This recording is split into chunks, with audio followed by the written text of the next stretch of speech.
Welcome to the FMCG Guys podcast. I'm your co-host Daniel Torres, joined by Efrain Rosario. Hi Efrain, how are you? Good, Daniel. How are you? Very good, very good. Yeah, Efrain, look, when we think about innovation and retail, I think that at least me, I tend to think about the digital channels. But I think that also when to win in physical retail and innovate there is still key to winning in the world of FMCG and or consumer goods. Absolutely. I think, one thing that we should remind ourselves is that while e-commerce continues to grow and obviously more and more consumers are adopting it into their regular shopping and buying practices, somewhere between 70 and 90% of all sales, retail sales, still happen in a physical store. So I think you can't all of a sudden just discount more than 3/4 of your business and not think of that as an opportunity for innovation as well. So yeah, definitely key to winning in FMCG. Yeah, and today we're going to actually speak about one of the spaces where there's actually innovation happening in the physical retail, in the supermarket, that's actually helping big FMCG companies win. So we're going to talk specifically about how image recognition and AI technology can actually empower sales leaders to sell more in store. And to talk about that, actually, we have the pleasure to have with us the co-founder and CEO of Infilect, which is one of the companies that's leading this disruptive innovation in retail, specifically through image recognition and AI. This is Anand Prabhu Subramanian. And with him, we will explore how AI can help consumer goods companies boost sales in store through innovation.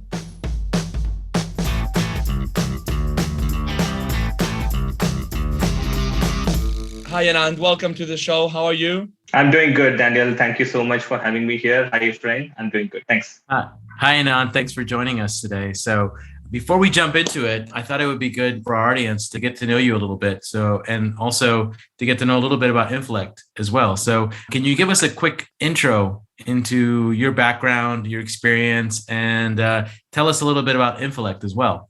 God, sure, great. Yeah, so I come from a small town in South India, right? Humble background. My father is a professor, mother is an engineer. So in a family where education was something that we had to be very proud of. And so right from my younger self, I used to be fond of problem solving and technology. And that led to me to become a computer science engineer. I did my bachelor's in India. And after that, I started exploring what could be the next step. And that was towards making my journey towards computer science as a researcher in computer science. And that's why I was able to get a position in Stony Brook University in New York. And I pursued my doctorate degree there. One question. How was it for somebody from small town South India to move to the capital of the world?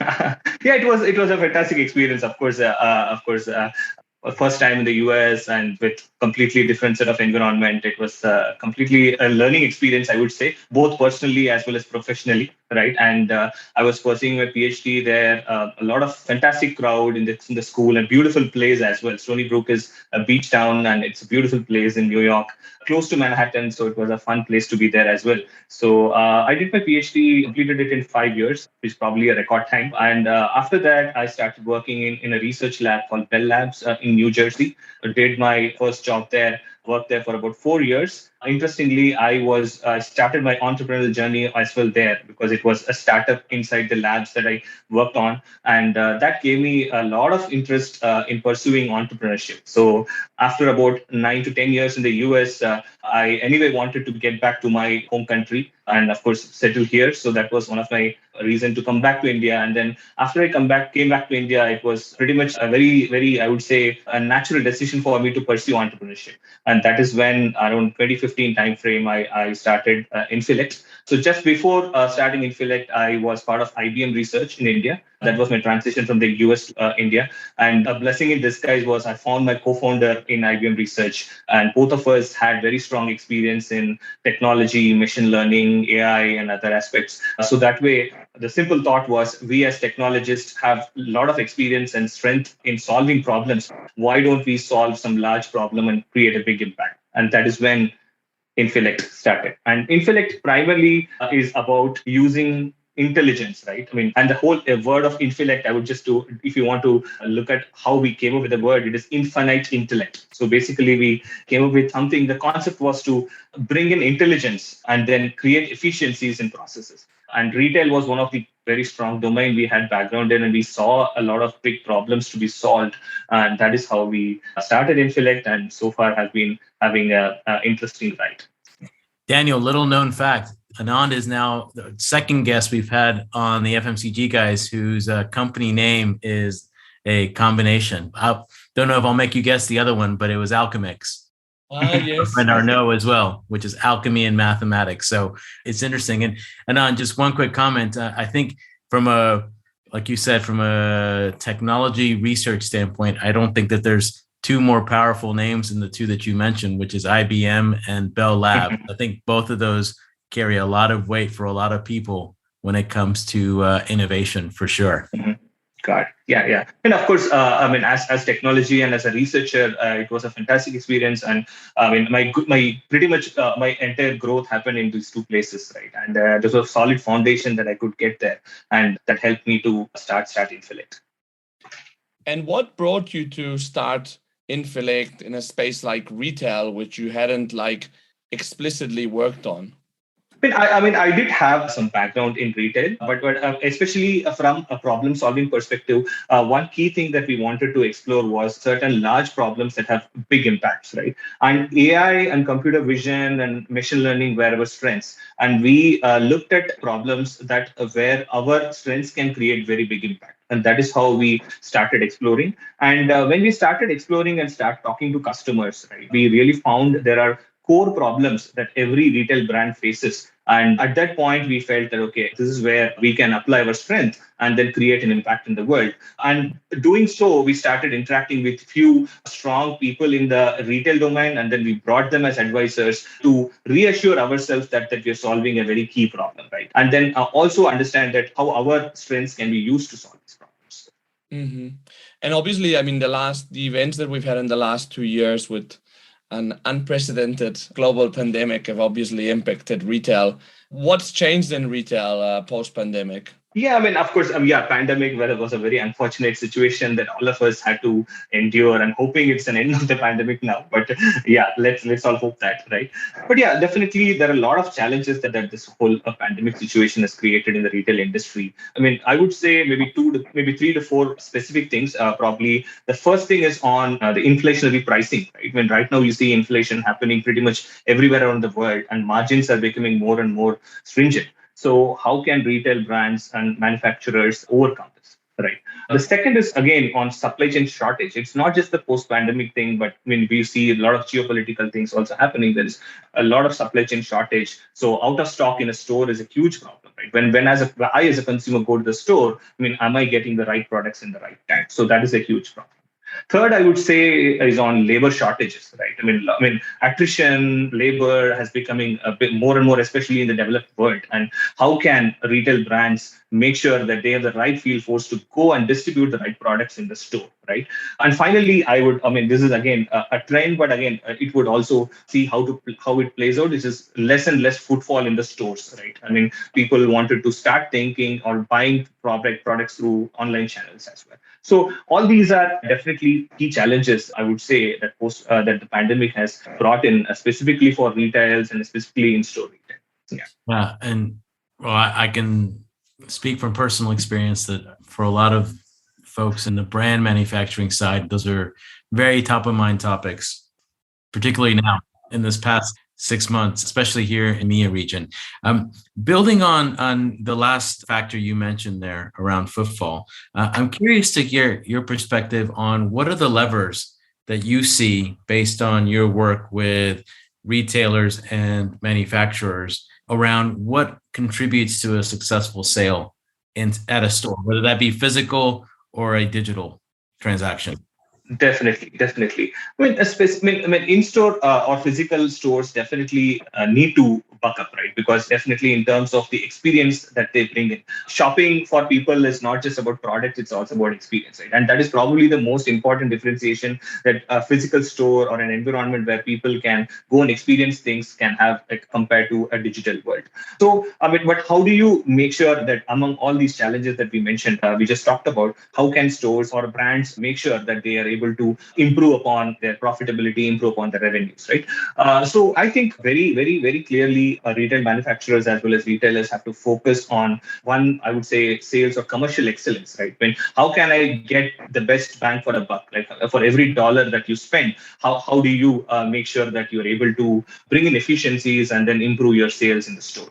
Very simply, I mean, how can I make my field force a lot more productive? Right? How can I make sure that they are able to do their job a lot more easily so that I can do this at a larger scale, right? Very simply that. Second is, I mean, a lot of brands now are doing a lot of promotions, personalizations in store, right? I mean, how do I manage these promotions better? I mean, trade promotion management, as we all know, is a huge topic, and especially in these challenging times, how do I make sure that these are done well? Right. And third, I would put it doing or making products available at the right store at the right time, right, at the right price, right. And this is primarily around how do I execute my products, how do I execute my promotions in the stores, so that overall the consumer experience or the shopper experience is excellent, right. And I can still attract people, right, by giving the right price, by giving the right experience, right, and making sure the right products are available in the store.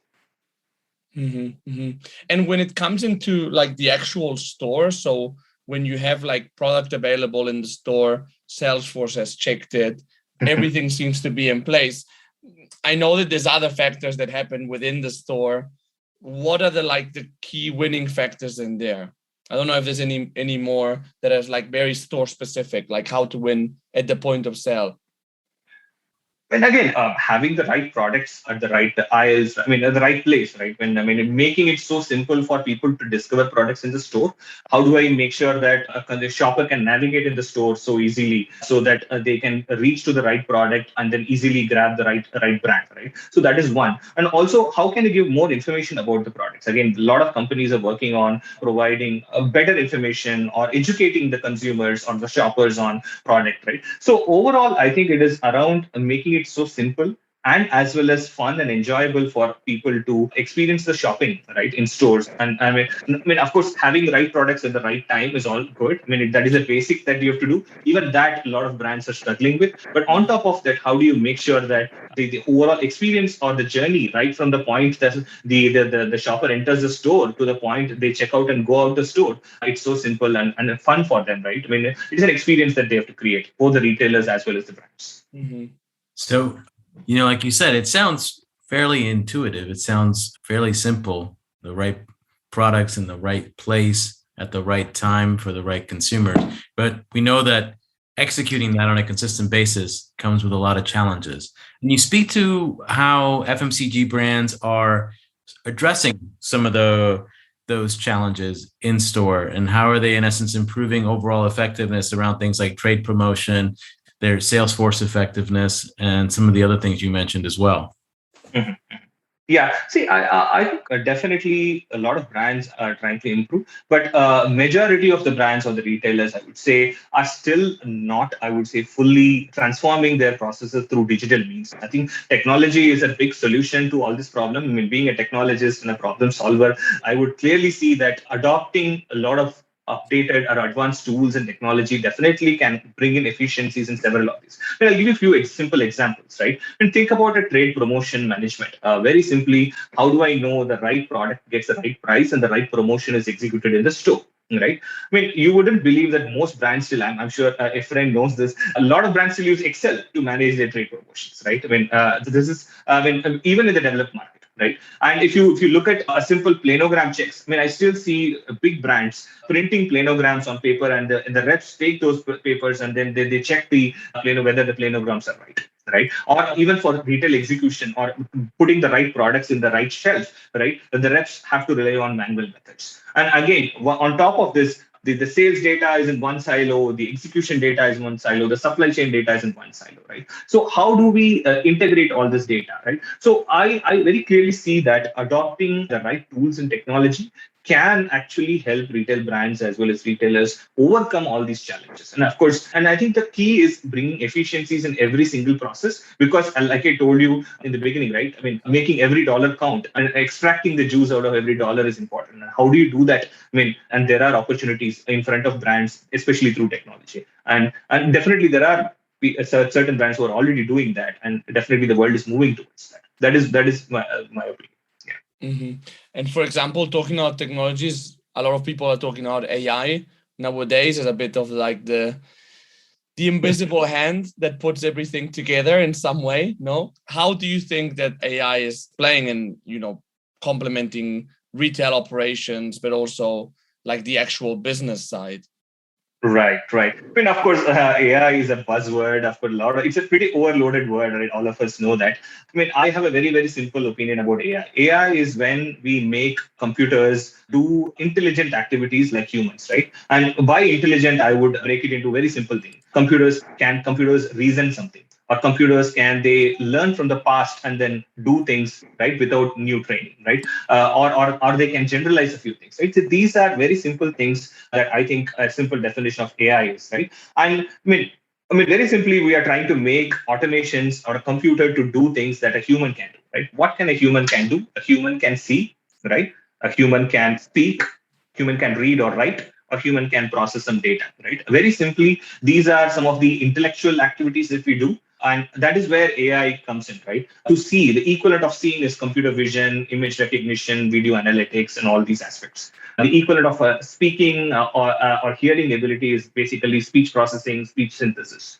Equivalent of reading and writing is natural language processing, right? So these are key technologies that are mimicking human intelligence. And the key differentiation, I think, between human intelligence versus artificial intelligence is the speed, the efficiency, and the tireless nature of a computer, right? When we can see few things, but after a couple of hours, we become tired, right? I mean, I can speak for maybe 1 hour here, but after that, I become tired, probably, right? But once we train computers to do all these things naturally and with very high accuracy and efficiency, then we can automate a lot of things, right? And that is what I feel retail industry can adopt, right? So very simply, store is a physical environment, and a lot of the brand's field force or the store's person go and have to do certain things by seeing, right? Like an audit or making sure the right product is placed in the right place, right? If we can make a computer see, right, either through a camera, it could be a video camera that could take photos or videos of the store, or it could be a simple a person taking pictures of the retail environment, right? Then we can start adopting computer vision or image recognition or video analytics technology to bring in efficiencies to that process. Similarly, right? Think about your manufacturing line where products are there, right? I mean, I can set up a video camera which can continuously monitor and then automatically detect defective products, right? The cost of selling a defective product to a later part of the pipeline is so expensive that you want to make sure that you cut down all those things in the beginning itself. So there are a lot of use cases where if you make a computer or an AI to see, right, and automate that to technology, then a lot of these physical processes can be completely automated and a lot of efficiency can be brought in. And that is where there is huge amount of cost saving, as well as understanding new opportunities where we can grow, right? So that is about computer vision or image recognition, which is something that we specialize in, right? But apart from that, like I told you, natural language processing, understanding consumer sentiments through parsing several millions of blogs and social media posts is an interesting use case that now retail brands are trying to adopt, where they try to understand what is the consumer sentiment on my product, right? I have a new launch. I mean, what are people talking about it, right? I mean, I can just pass through maybe billions of Twitter pages, Instagram pages, and other things and understand what people are talking about, right? Without doing a big market survey, which people used to do before, which is again expensive, right? Similarly, a lot of advancements are happening in speech processing. So you now have an agent, right? A completely an artificial agent who can sit behind and then talk to your consumers or shoppers and then give them customer support and other activities, right? So these are becoming so natural. So overall, I feel AI, like the buzzword AI, which can do all these things, can bring in so much of efficiencies and definitely cost reduction and help them in profitability.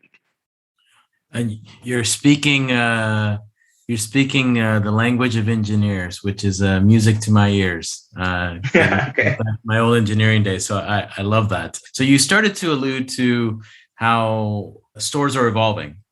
And obviously, how we think about digital evolving in terms of things like D2C platforms and pure players and those kinds of things. But obviously the physical store is evolving as well. I'm curious to understand, based on your experience in working with retailers, how do you see that evolution playing out? And what do you think that in response to that or in anticipation of that, FMCG leaders should be doing differently with regards to how they execute in those stores?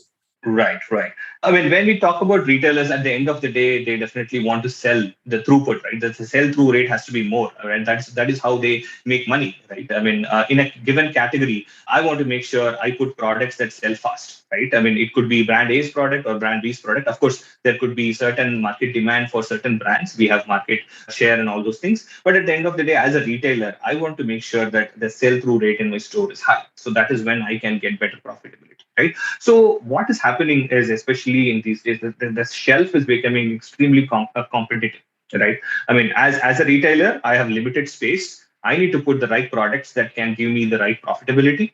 So I need to make sure that I put those products, right? And I mean, irrespective of the brands. So I mean, what can brands do, right? I mean, of course, that is where I think the efficiency and the right mix, the right the finding the right SKU assortment mix, especially from a, so this is the situation of the retailer, right? So they want to make sure that their restricted space is used in the best possible way to drive their own benefits on the bottom line, right? And now from a FMCG manufacturer, right? How can they? I mean, how will they play in the situation, right? When there is limited space. So I mean, FMCG players, of course, have terms of trade with retailers, and they want to make sure that they get the right visibility and they have the right SKUs available. At the same time, unless FMCG players understand what to put in each store, right, they might not be using the given space efficiently. So, as a brand, how do I make sure I have the right SKU assortment in every single store, right? How do I make sure my on-shelf execution is done in the best possible way?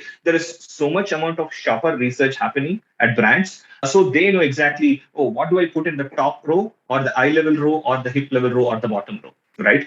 So these are a lot of research that brands do because they have a very restricted space and they have certain amount of space where they need to make sure that they can drive the best possible efficiency, right? And that is what FMCG companies are doing today and have to do in order to make sure that they can also get the right amount of sales or increase their sales in the space that they get in the store, right?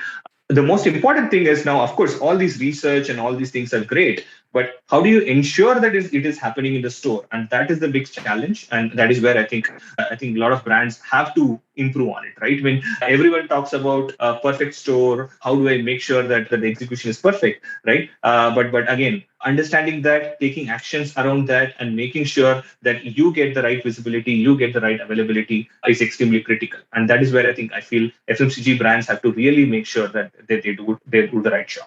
Yeah. Hmm. And along these lines, I mean, how are you guys helping brands to do better in stores? Got it. Yeah. So this is where I think we primarily help. I'll talk about what we do, right? So just to before that, I mean, just to rewind, what are brands doing today? So if you look at most of the brands, I mean, how do they know what is happening in a store, right? I mean, of course, they don't have access to all the stores. There are several thousands or sometimes hundreds of or millions of stores they sell, right, across the countries, across different markets. How do they know what is actually happening in the store? Most of the brands today are either using maybe certain third party firms like a market research firm or an audit firm to send auditors to a small subset of stores and then do audits and then generalize that to all their stores and take decisions based on that small data, right? So that is one.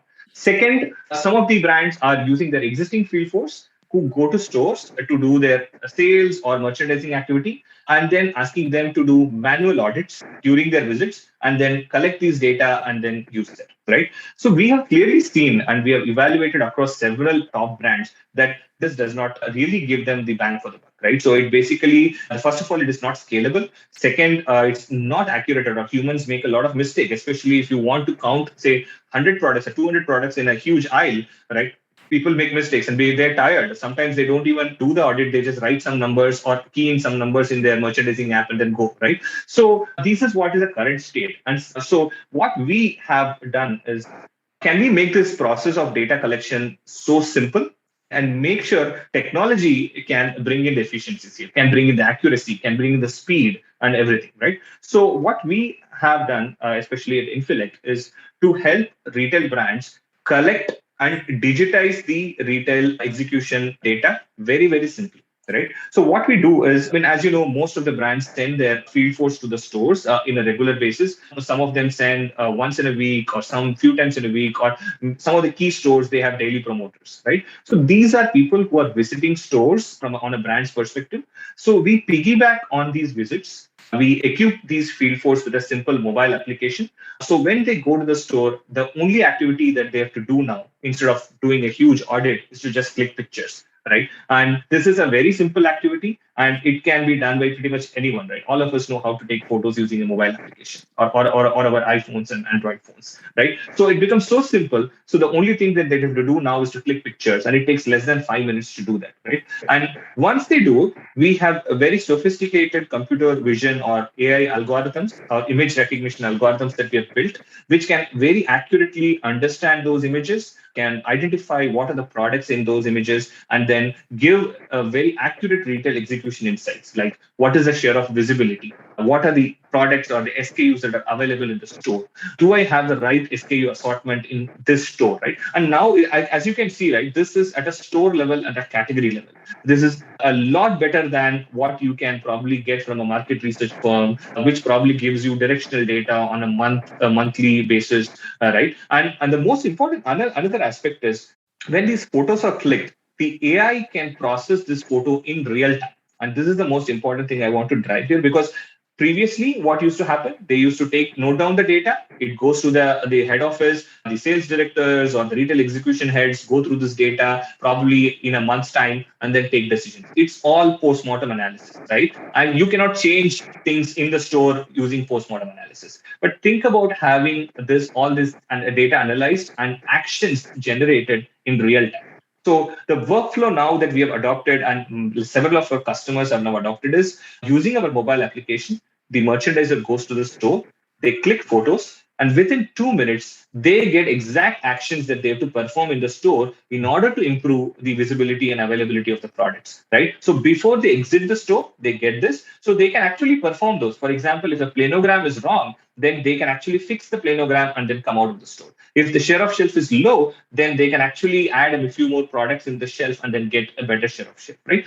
So we have enabled a real-time visibility and availability and actions to be taken by the field force, so that the brand actually gets a better execution store. And overall, I think the overall premise that we are talking about is, how can I bring in commercial excellence in the store, right? And with our product, it is now very easily possible, pretty much across all the top brands, that they can use their existing field force. They can even save time of their existing field force now, because they don't have to do manual audits, and they can bring in pretty solid efficiency in execution, right? And get out of the store, right? And we have clearly seen that with brands that have adopted these kind of technology. I'm sure there are a few more companies who are also working in a similar space, but brands who are adopting technology like image recognition and AI for understanding the retail execution have easily seen their sales growth, right? Especially the same store sales, right? Because they don't have to go for new stores. Within my existing stores, I can get better visibility and availability and improve the sales,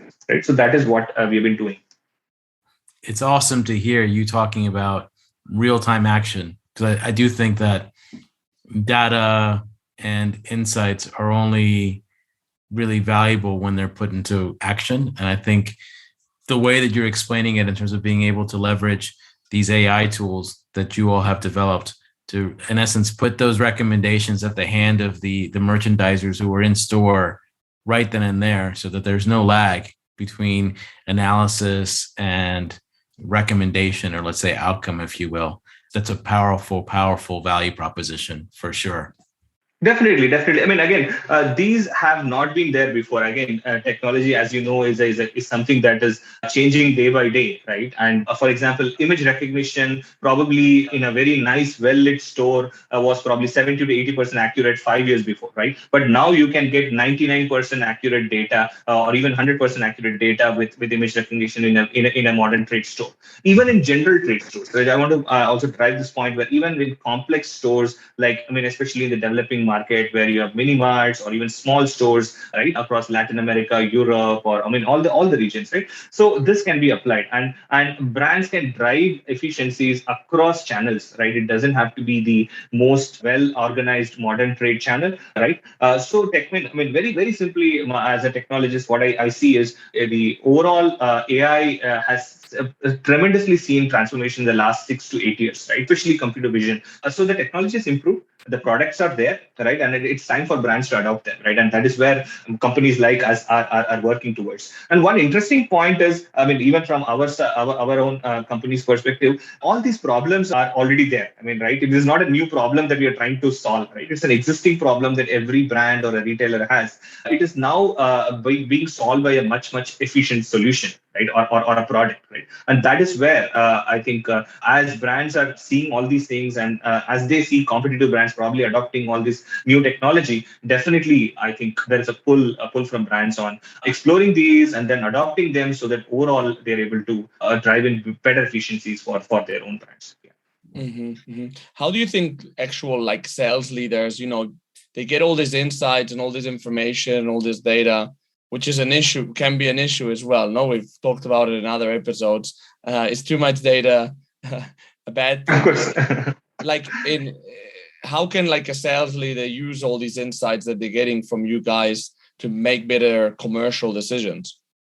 Definitely. Yeah, that is where I think AI is going to help as well. It is not just digitizing what is there and throwing data to for people to make sense of it, right? But taking the data and then understanding what needs to be done with the data, and then actually generating the right actions to be performed, right? We don't stop at the point of just giving the data to our customers, right? We actually generate the actions that need to be done, because eventually, unless you perform those actions, nothing is going to change, right? You can have all the data in the world, right? But unless you actually take those actions and then perform it in a free physical store, none of this is going to change, right? And that is where I think companies are specializing, and there are a lot of companies who can bring in or digitize the data. But how can you make sure that people can take actions out of it, right? Again, we don't want people to think again too hard on volumes of data, right? I want to make sure that I give them the next best action, right?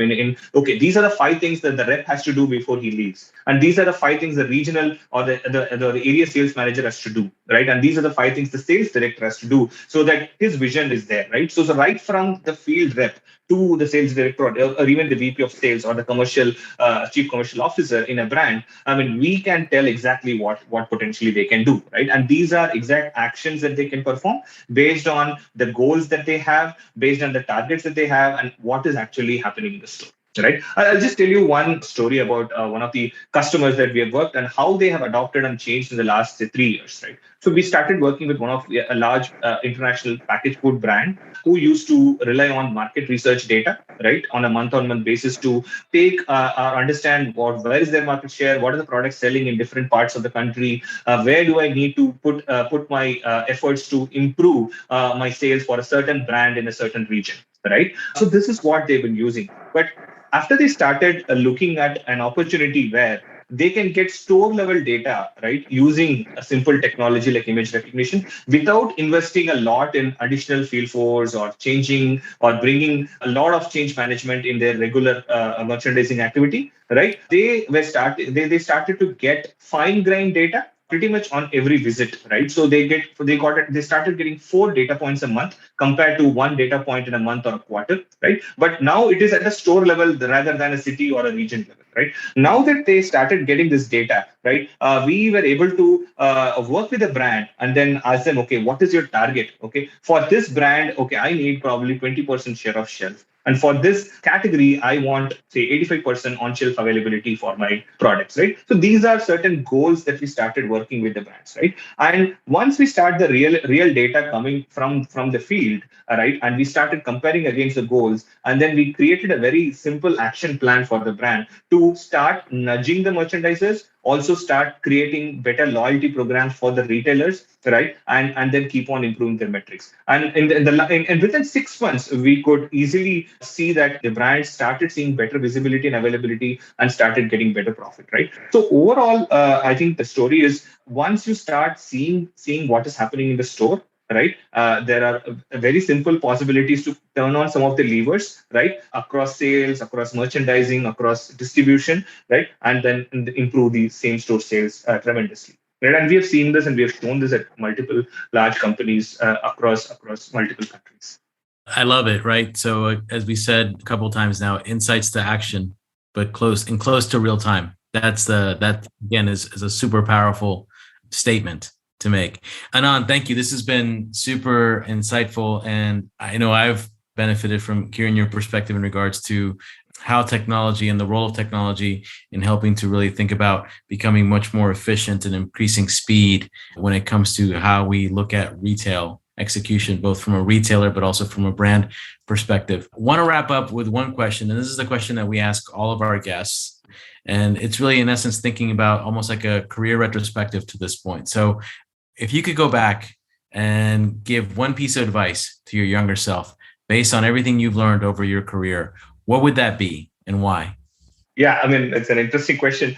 I mean, to my younger self, maybe so. So the simpler thing would be, I mean, I started my entrepreneurial journey in my 30s. I think if I had known what it takes to build a company, what it takes to create value in this whole world, I mean, I would have probably started a bit earlier, maybe in my 20s, right? So that was probably a simple advice I would have given. And I think, two things probably which were something that prohibited me or delayed this whole entrepreneurial journey probably was maybe fear of failure, right? I mean, something that at my younger age, probably I didn't want to fail. So it took me some time to understand that it's okay to fail. It's okay to take risk and then do things which we love to do, right? And then that can create a bigger impact in the world.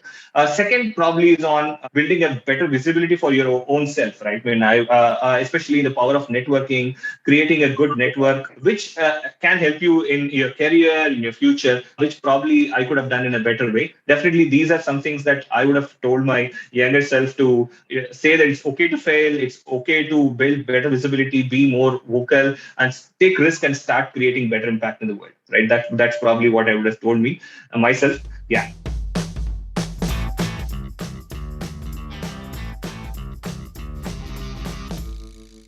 This was Anand Prabhu Subramanian, CEO of Infilect. Been very interesting to understand, how face recognition, AI can help companies do better in store and also like get a bit up to speed on what the current paradigm in retail is and what's happening. What did you think, Ephraim?